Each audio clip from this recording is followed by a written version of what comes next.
Break नंतर talk time मध्ये पुन्हा एकदा स्वागत आणि आपण चर्चा करतोय ओठांची शस्त्रक्रिया या विषयावरती। सुरुवातीला प्रश्न घेतोय राजेश उपाध्ये यांचा औरंगाबादवरून। राजेश, आपला प्रश्न विचारा। हॅलो। हा राजेश, आमचं असं हे आमच्या इकडे असं एक बालक जन्माला आलेला आहे, तर त्याचं साधारण ती शस्त्रक्रिया करण्यासाठी किती खर्च येतो हे विचारायचं होतं आम्हाला। तर ही शस्त्रक्रिया आपण सरकारी इस्पितळात करतो का खाजगी इस्पितळात ह्याच्यावर अवलंबून आहे। हे खाजगी इस्पितळ कुठल्या दर्जाचं आहे, फार मोठं कॉर्पोरेट हॉस्पिटल आहे का मध्यम दर्जाचं आहे, कुठे आहे ह्याच्यावर हे सगळं अवलंबून आहे। मला वाटतं एक 5 ते 8 हजारापासून ते 60 ते 70 हजार हा इथपर्यंत कितीही खर्च येऊ शकतो मी सांगितलेल्या फॅक्टर्स वरून। पुढचा प्रश्न घेतोय बाबा गोडसे यांचा नाशिकवरून। बाबा, आपला प्रश्न विचारा। हा मॅडम, मला एक विचारायचं होतं। माझ्या मुलीचं ऑपरेशन 3 महिन्याच्या असताना झालं होतं, पोटाचं पण झालं, त्यानंतर टाळूचं पण झालं। तर तिच्या टाळूला थोडं सुईसारखं छिद्र दिसतंय, तर ते असतं का?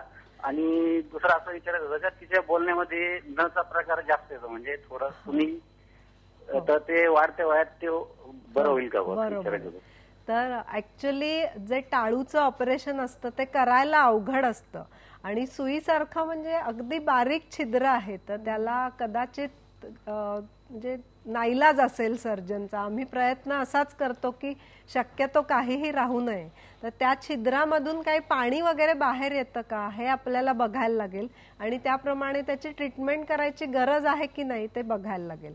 आता ही टाळूचं ऑपरेशन झालेली मुलं मोठी झाली की त्यांच्या घशामध्ये ॲडिनॉइड नावाच्या ग्रंथी असतात, त्या लहान होतात।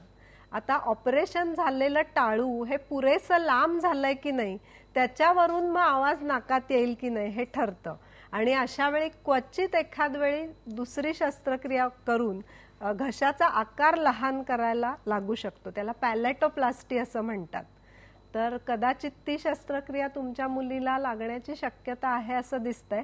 अर्थात त्याआधी सीटी स्कॅन किंवा असे तपास करायला हवेत। पण मग त्याच्यात स्पीच थेरपीचा वगैरे काही मदत होऊ शकते? स्पीच थेरपीची मदत होते, पण हे जे म्हणतात नाकात आवाज येतो आणि ते सुद्धा इतक्या वर्षांनी, त्याचा अर्थ बहुधा व्हिलोफॅरिंजियल इनकॉम्पिटन्स ज्याला म्हणतात, म्हणजे जे टाळू आहे शिवलेली ती घशाला पुरेशा प्रमाणात चिकटत नाहीये असा त्याचा जास्त अर्थ असण्याची शक्यता मला वाटते। आणि स्पीच थेरपी विषयी सुद्धा मला अतिशय महत्वाची गोष्ट सांगायची की ती अगदी लहान वयात 3ऱ्या-4थ्या वर्षी जेव्हा मुलाला थोडंफार समजायला लागतं तेव्हा चालू केली पाहिजे। मुलाशी बोबडं बोलता कामा नये, कारण जर तुम्ही बोबडं बोललात तर मूल सुद्धा त्याच प्रकारे बोलायला शिकेल।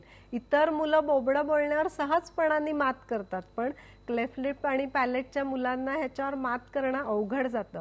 त्यामुळे ह्या मुलांशी अजिबात लाडाने आणि बोबडं बोलू नका, प्रेम करा पण बोबडं बोलू नका। क्यूट, खूप छान संदेश तुम्ही आम्हाला दिला आणि थँक्यू सो मच इतकी छान माहिती आम्हाला दिल्याबद्दल। थँक्यू। या कार्यक्रमात व्यक्त करण्यात आलेली मतं ही तज्ज्ञांची वैयक्तिक मतं आहेत आणि कोणत्याही उपचाराआधी आपल्या डॉक्टरांचा सल्ला जरूर घ्या। हसणं हे नेहमी सुंदर असतं, म्हणूनच भरपूर हसा असा सल्ला दिला जातो आणि अशा या हसण्यावर जर कुठल्या व्यंगानं बाधा येत असेल तर अनेकांसाठी ही प्लास्टिक सर्जरी नक्कीच वरदान ठरू शकते। टॉक टाइम मध्ये आज आपण चर्चा केली ती ओठांची शस्त्रक्रिया या विषयाबद्दल। तर उद्या भेटणार आहोत स्त्री रोगतज्ञ डॉक्टर अंजली बापट यांना आणि चर्चा करणार आहोत वयात येताना या विषयावर। तुम्हाला जर काही प्रश्न असतील तर उद्या 1:30 ते 2 या वेळेत आम्हाला जरूर फोन करा। आमचा नंबर आहे 02266899204। टॉक टाइम मध्ये आज इतकंच। अचूक बातमी, ठाम मत, पहा फक्त IBN लोकमत।